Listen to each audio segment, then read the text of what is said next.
जय श्री कृष्ण दोस्तों। आज हम लोग बात करेंगे लिब्रा या तुला लगन में शुक्रदेव का क्या रिजल्ट होता है उसके बारे में। तो शुक्रदेव यहाँ पे लग्नेश होता है और इस चार्ट के लिए सबसे जो कारक प्लैनेट शुक्रदेव ही होता है। यहाँ पे शुक्रदेव 1 नंबर और 8 नंबर दोनों जगह का मालिक होता है, मगर लग्नेश होने के लिए उसका 8 नंबर का दोष नहीं लगता है।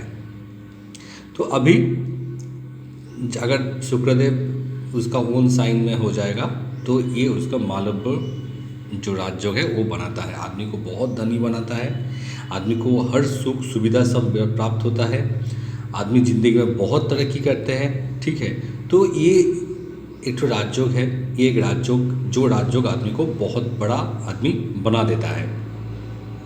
तो यहाँ से जब शुक्रदेव का दृष्टि उसका 7th हाउस के ऊपर पड़ेगा तो वो आपका पार्टनर के लिए, आपका वाइफ के लिए, ठीक है, मैरिज लाइफ के लिए बहुत बढ़िया हो जाता है। तो यहाँ पे बैठ के भी वो शुक्रदेव बहुत अच्छा रिजल्ट देते हैं। जब शुक्रदेव 2nd हाउस में जाते हैं तो ये 2nd हाउस में जाते लग्नेश जब उठ के धनेश के घर में जाएगा तो भी आपके लिए बहुत बढ़िया है। जो लग्नेश, एक बात है कि लग्नेश जहाँ पे बैठता है वहाँ का वृद्धि करता है। ठीक है, तो लग्नेश अगर धनेश का धन का स्थान में जाएगा तो आपको धन प्राप्ति होगा। ठीक है, आपका बैंक बैलेंस का वृद्धि होगा, आपका कुटुंब का वृद्धि होगा, आपका पैतृक संपत्ति में वृद्धि होगा, ये सब जगह में उसका वृद्धि होता है। जब उसका 8th हाउस के ऊपर उसका दृष्टि आता है तो इस था उसका जो प्रॉब्लम है वो उसका पैसा से वो सब प्रॉब्लम को वो धीरे धीरे सॉल्व कर लेता है। ठीक है, तो ये आपका प्रॉब्लम सॉल्व हो जाता है। जब जो 3rd हाउस के ऊपर आता है, 3rd हाउस में आने से आपका मेहनत को थोड़ा वृद्धि करवा देता है। ठीक है, मेहनत आपको वृद्धि होगा, थोड़ा आपका छोटा मोटा प्रॉब्लम हेल्थ इशू रह सकता है। ठीक है, आपका छोटा बहन रहने का जुग बन जाता है। तो बेसिकली देखा गया कि यहाँ पे बहुत अच्छा रिजल्ट नहीं देता है, मगर बहुत बुरा रिजल्ट भी यहाँ पे बैठ के नहीं देता है शुक्रदेव। ठीक है, तो इसका दृष्टि जब 9th हाउस के ऊपर आता है तो पिताजी से बनने में थोड़ा दिक्कत होता है और आपका थोड़ा बहुत आपका एजुकेशन में भी प्रॉब्लम आता है। भगवान को ज़्यादा मानने वाला, ठीक है, चलो प्रैक्टिकली मानने वाला होता है, ऐसा नहीं कि बहुत दिल से मानने वाला होता है, प्रैक्टिकली मानने होकर देखा गया कि कितना मानते नहीं है। अगर 4th हाउस में आएगा, 4th हाउस में आएगा तो ये आपका शुक्रदेव का कारक भाव है, यहाँ पे बहुत बढ़िया रिजल्ट देता है यहाँ बैठ के। ठीक है, तो ये बैठ के आपका माता से मानने वाला, परिवार से मानने वाला होता है, आपका घर जो होता है आपका बहुत बढ़िया होता है, लग्जरी घर होता है, आपका गाड़ी जो होगा वो भी लग्जरी होता है। ठीक है, प्रॉपर्टी बहुत बड़ा बना देता है, ये सब शुक्रदेव यहाँ बैठ के बना देता है। तो इसका दृष्टि जब आपका 10th हाउस के ऊपर जाएगा तो शुक्र का रिलेटेड काम, फैशन के रिलेटेड, आपका film industry related, cosmetic related, जो भी आपका शुक्र से रिलेटेड काम होगा उससे आपको तरक्की देने वाला है। जब वो 5th हाउस में आ जाएगा, शुक्र जब 5th हाउस में आ जाएगा तो 5th हाउस रिलेटेड जो सिचुएशन है आपको लव रोमांस के लिए कामयाब कर देगा। ठीक है, आपका जो संतान होगा, पुत्री संतान प्राप्ति का योग यहाँ बैठ के बन जाता है, यहाँ बैठ के अनसर्टन गेन दिला देते हैं। तो ये शुक्रदेव के लिए आपको अच्छा जगह माना गया है। यहाँ से जब दृष्टि उसका 11th हाउस के ऊपर पड़ेगा तो ये आपका गेंस के लिए अच्छे है, आपको बहुत गेंद देने वाला है यहाँ बैठ के। तो आपका बड़ा भैया जो है उससे भी आपको लाभ मिलने वाला है, तो आपका जो डिज़ायर है वो भी फुलफिल करवाएगा। तो ये बहुत बढ़िया जगह है शुक्रदेव के लिए। शुक्रदेव जब 6th हाउस में आ जाता है, यहाँ पे शुक्रदेव उच्च का हो जाता है। ठीक है, तो देखिए बेसिकली मैं आपको बोलूँगा विपरीत राजयोग तो बनता है, मगर शुक्र का बल होना चाहिए। अगर शुक्र निर्बल हो जाएगा तो ये आपका यहाँ पे अच्छा रिजल्ट देने वाला नहीं है। अगर शुक्रदेव के पास बल है, ठीक है, देखिए विपरीत राजयोग का सबसे बड़ा है कि लग्नेश बली होना चाहिए, तभी विपरीत राजयोग जो है वो फलित होता है। अगर लग्नेश बली नहीं होगा तो विपरीत राजयोग फलित नहीं होता है। तो यहाँ पे अगर शुक्रदेव उच्च का हो जाएगा, उसके बाद बल रहेगा, क्योंकि देखिए शुक्र के साथ सूर्यदेव भी बहुत नज़दीक में रहता है, तो उसका अस्त हो जाना बहुत नॉर्मल सी बात है, बहुत जल्दी अस्त हो जा सकता है। तो बेसिकली आप देखिएगा कि अगर शुक्र के पास बल है, ठीक है, तो उसका आप इसमें आपको यहाँ पे आपको अच्छा रिजल्ट देने वाला, फिर भी मैं आपको बता रहा हूँ कि शत्रु आपका वृद्धि होने वाला है, कर्जा आपका वृद्धि होने वाला है। ठीक है, कंपटीशन आपको रहेगा ज़िंदगी में। ठीक है, ये सब में आपको होने वाला है, मगर वो आपको ज़्यादा मतलब प्रॉब्लम क्रिएट नहीं करेगा आपका लाइफ। ये सब होगा आपका लाइफ में, ये सब बढ़ेगा, शत्रु आपका बहुत होगा, आपका कर्ज भी हो सकता है, मगर आपको ले नहीं डूबेगा, ठीक है, आपको हेल्प करेगा वहाँ से, उसी से आप उन्नति कर पाएंगे, ऐसा आपका सिचुएशन बनेगा। जब इसका नज़र आपका 12th हाउस के ऊपर पड़ेगा तो ये यहाँ से रिलेटेड वो बहुत अच्छा रिजल्ट आपको नहीं देने वाले हैं। तो आपको पुलिस कोर्ट कचहरी ये सब में आपको फंसा सकते हैं, ठीक है, तबीयत रिलेटेड इशू यहाँ पे हो सकते हैं, तो ये आपका दिक्कत दे सकते हैं।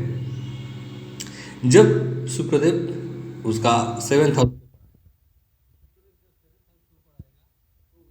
मैरिज लाइफ के लिए बहुत बढ़िया माना जाता है, मैरिज लाइफ बहुत अच्छा हो जाता है।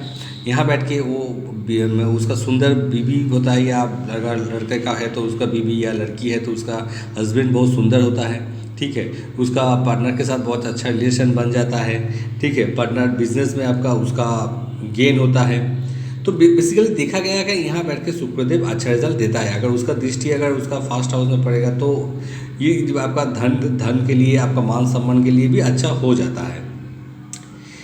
शुक्रदेव जब सेकंड हाउस में आएगा, शुक्रदेव जब सेकंड हाउस में आएगा तो ये जगह में शुक्रदेव बहुत अच्छा रिजल्ट देने वाला है, ऐसा नहीं बोलूँगा, मगर आपका जो प्रॉब्लम है वो प्रॉब्लम के लड़ने के लिए आपको ताकत देगा, आपको उपाय देगा कैसे आप उसको लड़ना है। क्योंकि लग्न से उठ के आपका 8th हाउस के ऊपर आ जाएंगे तो लग्न आपको पूरा ज़िंदगी में लड़ना पड़ेगा, और लड़के आपका ज़िंदगी में आपका जो भी हासिल करना है लड़के करना पड़ेगा। क्योंकि प्रॉब्लम आएगा, प्रॉब्लम को सॉल्व करके आपको आगे जाना है।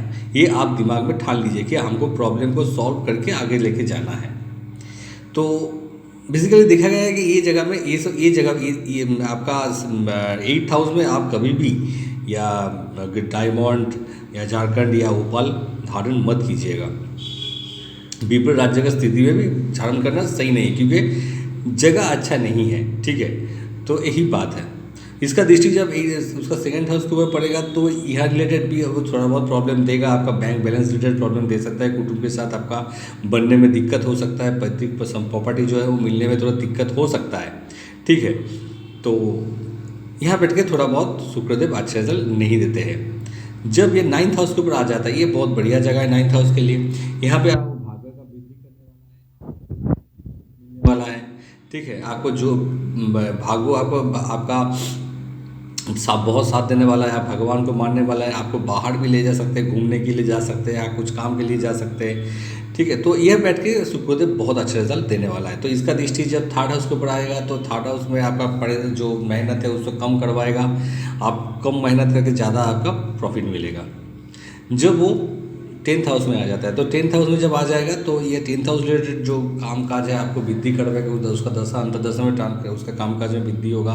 आप शुक्र से रिलेटेड जो भी काम कीजिएगा उसमें आपको फ़ायदा दिलाएगा, ठीक है। तो ये घर आपके लिए उस शुक्र के लिए अच्छा है। तो इसका दृष्टि जब उसका 4th हाउस को पड़ेगा तो काम काज से आपका मोटा मोटी मकान, आपका घर, आपका प्रॉपर्टी, आपका कार्ड, आपका सब कुछ बना लीजिएगा आप। जब वो 11th हाउस में आएगा, जब 11th हाउस में आएगा तो उसके लिए बढ़िया है, आप उससे गेन करवाएगा, उसका दशा अंतर्दशा में लाइफ में बहुत गेन आपको, ठीक है। तो ये आपके लिए बहुत फ़ायदेमंद हो जाएगा। तो इससे आपका बड़ा बहन का जो भी यहाँ पे बनता है, तो यहाँ से जब दृष्टि उसका 5th हाउस के ऊपर आता है तो इससे आपका लव रोमांस के लिए अच्छा है, संतान के लिए अच्छा है, ठीक है, आपका नॉलेज के लिए अच्छा है। तो ये अच्छा गेन यहाँ बैठ के देता है। जब ये 12th हाउस में चला जाएगा तो ये घर एकदम ही अच्छा नहीं, एक तो घर अच्छा नहीं है, दूसरी बात ये आपका नीच का हो जाता है। तो ज़िंदगी में जब शुक्र का दशा अंतर्दशा लाइफ में आएगा तो लाइफ को बर्बाद कर देगा मोटा मोटी। ये यहाँ जगह पे आपको पूजा दान ये सब करके आपको इसका शांति वाला उपाय करना पड़ेगा, और कोई चारा नहीं। यहाँ बैठ के आपको सब कुछ सब जगह से आपको फंसाने वाला है, क्योंकि घर भी खराब है और नीच का भी है, दोनों ही आपका एक साथ मिलने वाला है। तो यहाँ बैठ के जब आपका 6th हाउस के ऊपर नजर देगा तो 6th हाउस रिलेटेड भी आपका प्रॉब्लम आपका लाइफ में बढ़ता रहेगा, शत्रु बढ़ाएगा, कर्जा बढ़ाएगा, रोग ऋण ये सब बढ़ाता रहेगा। तो ये आपके लिए ये घर अच्छे नहीं है। तो लिब्रा में अगर आप तुला लगन में आपको वेनस का अगर डायमंड या ओपल या झारखंड पढ़ना है तो आप 1st हाउस में, 2nd हाउस आपका 3rd हाउस में डिपेंड करता है कि थोड़ा इसका जो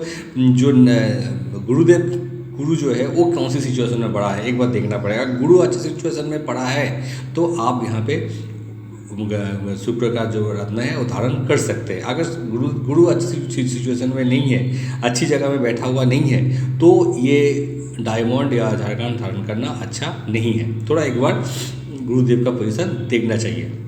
आप 4th हाउस में पहन सकते हैं, 5th house, 7th house, 9th house, आपका 10th हाउस, 11th हाउस में आराम से पहन सकते हैं। ये थोड़ा आपका गुरुदेव का पोजीशन देखना चाहिए। ये जगह में बैठ के आपको अगर पहले शुक्र का पोजीशन, शुक्र का कितना बल है वो देख लीजिए। अगर ज़्यादा ठीक ठाक बल है, 10 के ऊपर बल है, तो मैं बोलूँगा कि ज़रूरत नहीं है। अगर अस्त हो रहा है किसी भी तरह सूर्य के साथ मिलकर, तब इसका जगह पे आपको डायमंड या ओपल या झारखंड आप धारण कर सकते हैं। 2nd हाउस में आपको पूजा करना अच्छा है, या बीज मंत्र जप कीजिए, वो अच्छा है, ठीक है। ये जगह में आपको पूजा करना पड़ेगा, दान करना पड़ेगा, तब जाके उसको शांति करना पड़ेगा, ठीक है। अभी के लिए इतना ही दोस्तों। जय श्री कृष्ण।